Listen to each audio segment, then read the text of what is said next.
Ryan Nobles from CNN standing by right now. Good morning, Ryan. Good morning. Bill, are you going to broadcast live from Woodstock this time around, or I not? think if you recall, we did the first time. I know, well, that's right. Not the first time. I was the last time. I was 3. It was the third time, I think, right? It might have been the third. Yeah, the Rome time. We were up there. It was pretty wild. I mean, It was crazy. I wonder if they'll have as much, because there were like no rules, no decency, no morality. It was like crazy. I remember a colleague of mine, Kirk Tupai from Channel 2, still works at Channel 2 in Utica, had an unedited kind of internal video of his experience at Woodstock that basically not for the eyes of children, if you know what I mean. Well, that was the difference between your job back then and my job back then.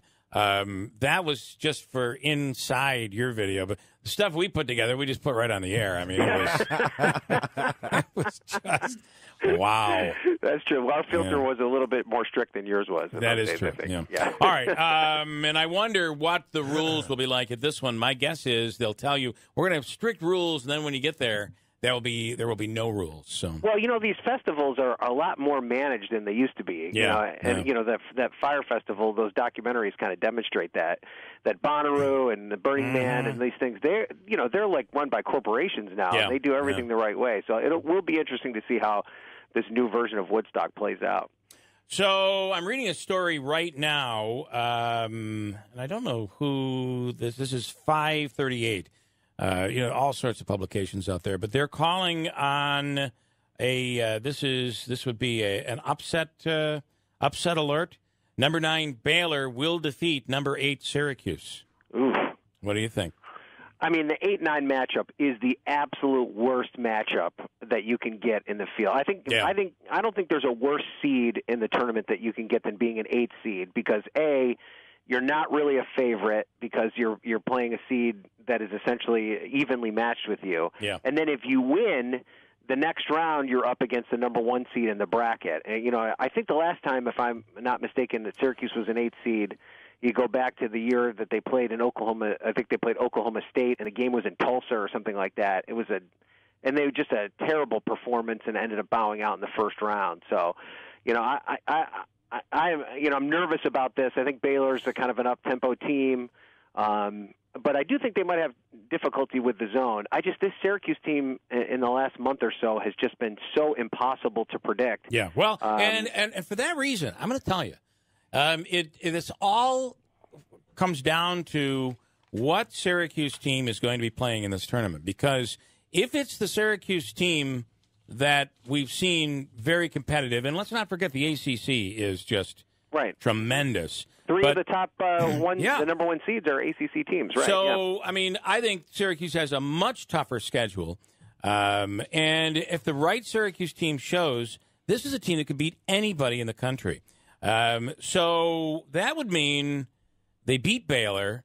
And don't you tell me Gonzaga can't fall either. So it all comes down to if the right Syracuse team shows up. The problem is we haven't seen the right Syracuse team in 2 or 3 games in a row all season long. Well, I don't think there's any doubt that the situation with Coach Boeheim threw the team for a loop. Yeah. I mean, how could it not? Yeah. And I think that they were rattled by that. They're still trying to recover from that. But it could also serve as a degree of motivation that that now they kind of take a step back and say, let's get everything together and win this for the coach. I think that's definitely a possibility. And I think you're right about Gonzaga. Gonzaga always comes into the tournament with a ton of respect. People always think that they're going to do something special. But when you talk about competitive conferences, of the number 1 seeds, there's no doubt that they play in the weakest conference represented. Yeah. And they spend all year beating up on lightweights. And Syracuse's experience in the regular season is much different. So you're right. There's a path to Syracuse. There's a path. It's going to be difficult. And if I'm not mistaken, they didn't even win their conference. But I just want to skip past that because when we talk about which Syracuse team is going to show up and what Syracuse has looked like the last 2 or 3 games, if this is a Syracuse team without Tyus Battle, I don't think. Battle's in. Oh, he's 100%. He's 100%. A go. Yep. You're sure? Yep. 100%. Yep. Okay. Because otherwise, I wasn't even probably going to bother watching. And here's another one, serious. Ryan. Staying with us, here's another one to think about. And there is the fact that Colgate is a 15 seed should not go unnoticed. This is a team that I'm telling you, they're big. They can shoot the 3-point shot when they get hot. This is a team that could be trouble for anybody in the tournament. I tell you what, and I also think they're playing against the weakest 2 seed. I mean, Tennessee had a lot of excitement and kind of momentum early on in the season, but they've had a couple of serious hiccups. I also don't think the SEC is that competitive of a conference outside of Kentucky. You don't have a ton of really strong teams in that conference. I mean, I think it would be a massive surprise for Colgate to win. I certainly didn't pick them to win in any of my brackets, but I think of all the 15 2-seed matchups out there, I think the team that's got the best shot of shocking some people is Colgate. There's no doubt about that. Yeah. Well, listen, Brandon Lang, when we talk to you next week, I don't want you saying I told you so when Colgate pulls the upset, okay? Well, I'm going to do that regardless. You know that, Jeff. No one gets this Colgate team. We do because we've seen it here, and I got to tell you, obviously, the chances are they're going to lose. That's they're how 17 that they're back in the tournament. I remember when I was doing sports at Channel 2. It was right kind of after the O'Donnell Foyle era where they won a couple of times. And they flirted with getting there a couple of times, and I spent a lot of time in that gym thinking that they were going to make it, and they fell short every time. I mean, you got to win the tournament in that conference to get in. That's a huge accomplishment for them, and I think that I was very excited to see them in the field. Yeah.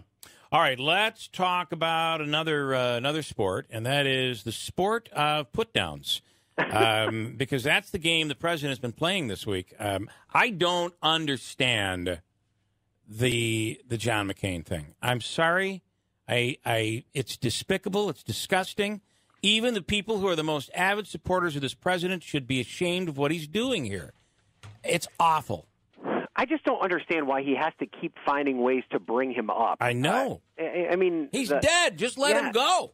And here's the thing, this isn't a conversation if the president doesn't make it a conversation. He could easily move on. There's nobody that is sitting there looking and comparing Donald Trump to John McCain unless Donald Trump brings up his name. Yeah. And then I think John McCain's daughter said this pretty accurately on The View yesterday. Every time Donald Trump puts himself in the same category as John McCain, the average person is comparing the two of them. And, right. There's certainly people that might choose Donald Trump over John McCain, but I'm willing to bet there are a lot more people in this country that would pick John McCain over Donald Trump. And so, why wouldn't you just let that go? Let that be in the past. You had your differences with him. He's now gone. He's not a problem for you.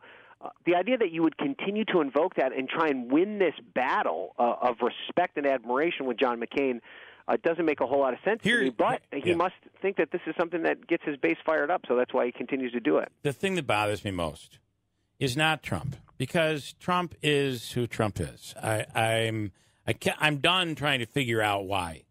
But what bothers me most are people who I know who are big supporters of the president politically, and who I have known as people who have stood up for our veterans, have stood up for decency, and how those people can say, well, I got to tell you, he was a rhino. He was a rhino. No. Yeah, those are the people that, I'm sorry, and I'm sure I'm offending some people right now, but that's the biggest disappointment for me. Yeah, and I can understand why you'd be disappointed there. I mean, I think that John McCain, John McCain was the first person to admit that he was not a perfect man. There were, and you don't have to necessarily agree with everything that he stood for over the course of his long career in public service. But what you can't really deny was his love for his country.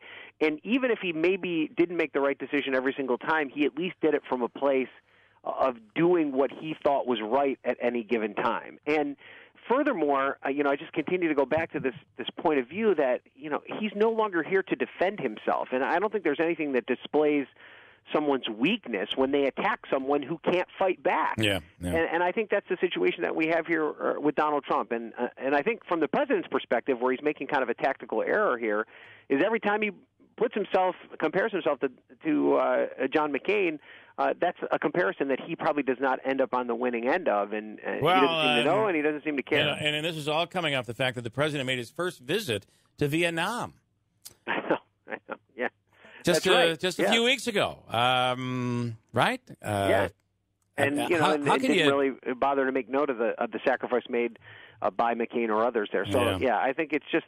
And what does this have to do with the business of government, the things that are getting done? He's trying to rope John McCain into the Mueller report to try and discredit the Mueller report. It doesn't make much sense, but I do think that there is a segment, and I mean this is demonstrated in what you saw both Cindy McCain and Meghan McCain say about the messages they're receiving from hardcore Donald Trump supporters who are just saying awful things about their husband and father. I do think there's a pretty significant portion of the Trump base that, as you point out, views John McCain as a traitor to the Trump legacy and that that he deserves this kind of criticism. Here, I'll have you answer this. This is my friend Rob. Perfect example, and Rob is one that I'm disappointed that would support this type of behavior. I am disappointed, Rob. I want you to know it. I might pull that vodka back I was going to give you. McCain lost, Trump won. It's politics. If this is politics, I want no part of it.